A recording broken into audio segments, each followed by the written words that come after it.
Man, the 2024 season has wrapped up, and I'm telling you, it has been nothing but fucking spectacular. Okay?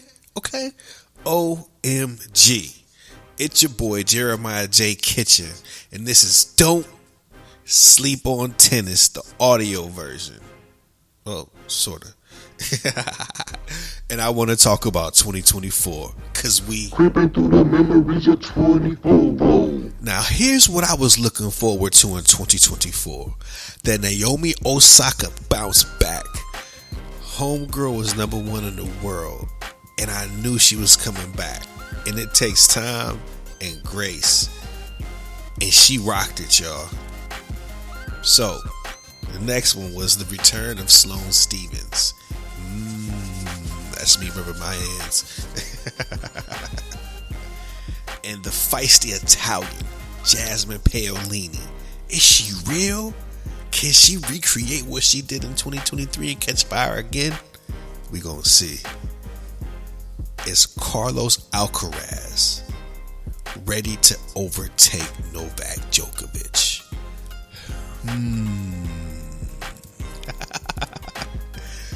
Nah, but for real, I had more questions, of course, coming into 2024. But these are the main things that were on my mind the most. Now, before I jump into the pool like Mike Phelps, I want to give a shout out to my guys on the Triple H Sports Podcast, which airs every Wednesday at 8 p.m. on Truth ENT Films YouTube channel. So tune in.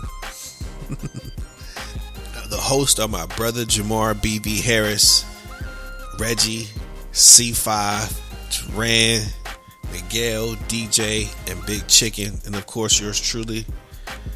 And we be just talking some crazy dope shit, man. It's ultimate discussions on college sports, hoops, football, baseball, soccer, hockey, and of course tennis. You know, we get it in. Tune in. Returning this year, after taking 12 months off, her beautiful daughter Shy, with her partner, musician Corday. Osaka has won 4 Grand Slams and the number 1 player in the world in 2019 and held the throne for 21 weeks. 21 weeks. But 2024 was a roller coaster for Osaka. The questions, could she really bounce back? And is the answer yeah or no? I'm gonna go say hell yeah. Osaka caught fire in 2024, finding her form, confidence, and grace. She won 5 tournaments out of 17 in this year and began the 2024 unranked, but leaped all the way to number 59 in the world.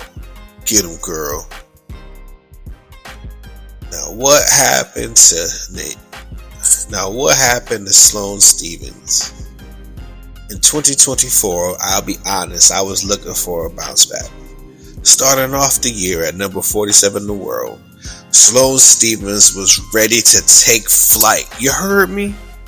But the plane got on the runway, the engine roared,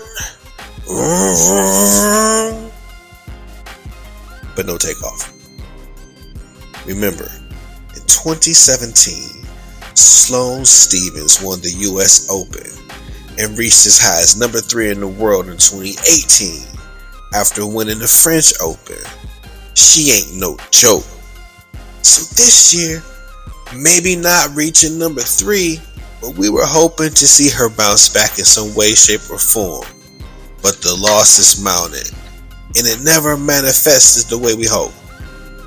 So, losing a lot of matches and a lot of first round exits, and of course the disappointing US Open exit, she found her form in ruin and won a championship, her first on red clay, and her 8th Hologic WTA title.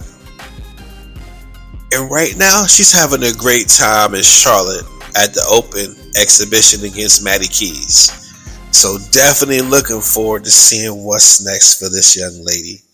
She's still on fire in my opinion, despite the losses, and she tweaked her serve. So come in 2025, we're going to keep a lookout for Sloane. We love you on this show. Salute. Number 3 is the feisty Italian Real. And I'm talking Jasmine Paolini. In 2023, Paolini hit the scene looking mean with a gangster lean like we ain't never seen. Before this year, Jasmine never touched the top 25, but she caught fire and closed out the WTA 2024 season at Number 4 in the world. Wow. I'm saying fucking wow. Jasmine won her first WTA title 1000 in Dubai. And don't forget, she also won the gold medal in doubles this year, representing her country at the Olympics in Paris with her partner Sarah Irano. I mean, she was doing it up. And in 2025, we can't wait to see what Jazz is going to do. We saw what she did in Riyadh to close out the season. So we know she still has the speed, the power, the spunk, the grace, the grit, and the grind to be a champion. So in 2025, I expect to see some more Grand Slams on the resume. Not trying to say the pressure should mount up on her in any way, shape, or form, but she has the talent and the skill and the will to do it. You ask anybody, when you hear Jasmine Paolini is coming to your town, people come out because they want to see her play. Her intensity is unmatched. She could be in any state or any country across the globe, and the crowd will start to rally to her side because she just brings that much energy and passion and emotion to the game that people just react to it, and it's contagious and infectious. And some players may think they may have to do that or try to be like Jasmine Paolini just to get that intensity and get the crowd on their side. Maybe not. Like Aryna Sabalenka, she gets the crowd on her side by just kicking ass. Okay, now, granted, Jasmine Paolini is not the number 1 player in the world, but she's 3 steps away. Number 4. OMG. It's just amazing and exciting to see a meteoric rise for such a young lady. Man, being in Italy, coming out, seeing how the world is in a sense, with Yannick Sinner being the number 1 male tennis player. He's also from Italy. Can Jasmine Paolini do it? We don't know. But she has all the tools and she's trending in the right direction at the right time to do it. So can she? I don't know. But I hope she does. She's one of the show favorites and I'm definitely rooting for her. And definitely rooting for Naomi Osaka in 2025 too. And you best believe I'm rooting for my girl Sloane Stephens. And of course Maddie Keys. Man, I got so many folks I'm rooting for. It's really cool. Just to have so much tennis talent out there. So many people who may not even be fans of the sport, but just know the names because they've seen them around for a few years. And these people are still on top and doing their thing. Alright, so will Frances Tiafoe win a Grand Slam in 2024? I don't know. We went into this season thinking that would be the case and it didn't happen. Even though Frances Tiafoe balled out crazy this year to a degree, not winning any majors in the way we hoped kind of hindered what I thought would have been his year. Granted, being in the US Open and losing the way he did, it was just like it's kind of pressing for the momentum because we thought he had that on his corner, and we thought he had the momentum on his side, and it just didn't pan out in ways that we had hoped. But I'm still rocking with Tiafoe. I love his game. I love everything he's doing, and Ben Shelton as well. I mean, that dude is a fucking monster. His serve is just crazily, retardedly stupid, fast, and powerful. So with 2024 being here, I look for Ben Shelton to win more Grand Slams as well. But lest we forget, you still got the Joker Novak Djokovic out there as the elephant in the room that everybody has to address, including Carlos Alcaraz, who we all knew he was going to have a great year. But at the same time, we kind of thought that, in a sense, age would catch up with Novak Djokovic and Carlos would overtake him. And it kind of did this year, because Carlos beat Novak Djokovic in Wimbledon. And I mean, it was freaking amazing. So we thought that it was like a passing of the guard, or a passing of the torch, so to speak. But Novak Djokovic said, nah. Come to Olympics, he reversed the tables and did the damn thing, bringing home the gold medal for his country. Go ahead, Joker. Salute you. Love you on this show. There's so many things that happened this year. Naomi Osaka, mentioned her earlier. I didn't mention that she changed coaches. Yeah, Wim Bissett. She changed. She went for something better. And I'm hoping that turns out to be the case, you know? So in 2025, we'll see what the whole new retooled, renewed, and ready Naomi Osaka will bring to the table.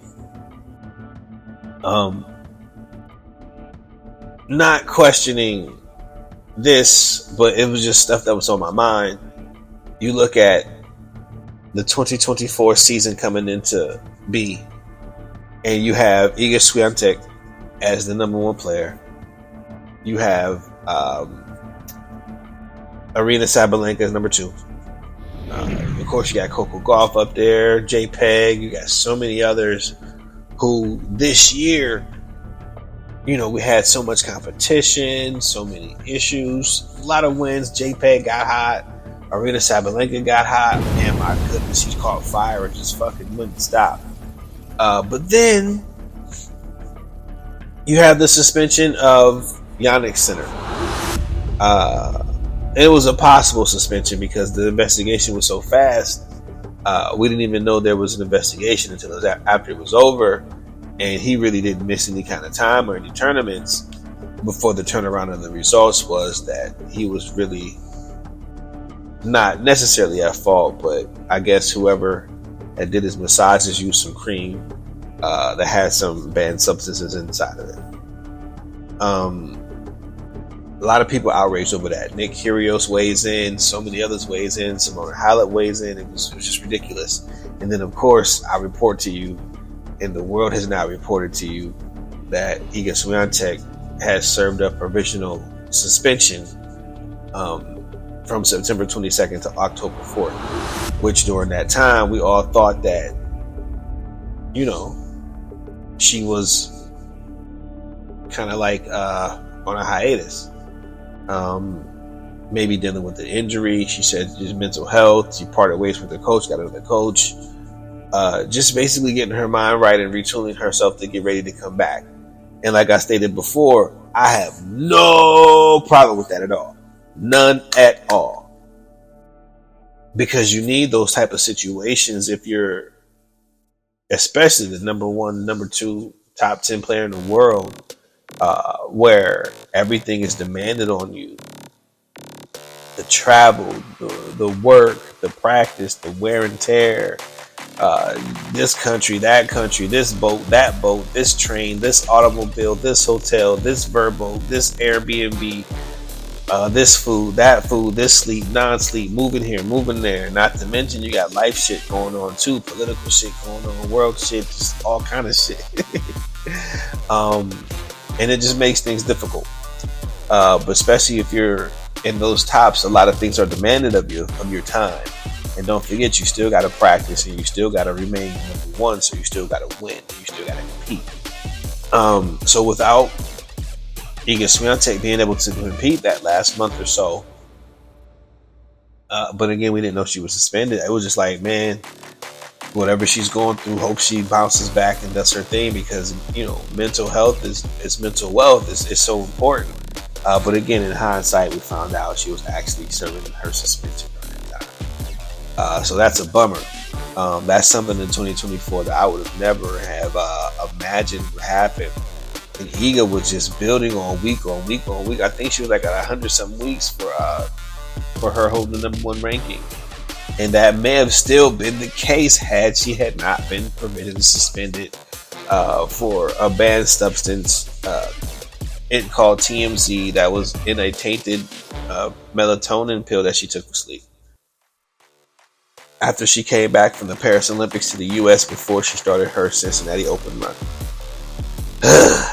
Man, try to say all that 10 times fast. But anyway, this is exciting for me because being on iHeartRadio is so dope and so cool that I don't want to overlook that. So shouts out to iHeartRadio for having Don't Sleep on Tennis with your host Jeremiah J. Kitchen on. Now granted, we are not live yet, but I will be bringing you the freshest news, the latest stats, and anything going on in the tennis world that I get my hands on. I'm bringing it to you live. And right now, the tennis world just closed out in Madison Square Garden, where you had your boy Carlos Alcaraz play with Ben Shelton for an exhibition match, and it was fucking phenomenal. And you had Jessica J. Pegula, who is a New York native, upstate, but still New York native, by the way, performing as well and having a blast. Oh my gosh, it was awesome. So anyway, with that being said, we're going to go ahead and close out this episode. But I want to say this. The 2025 season is going to be on fire.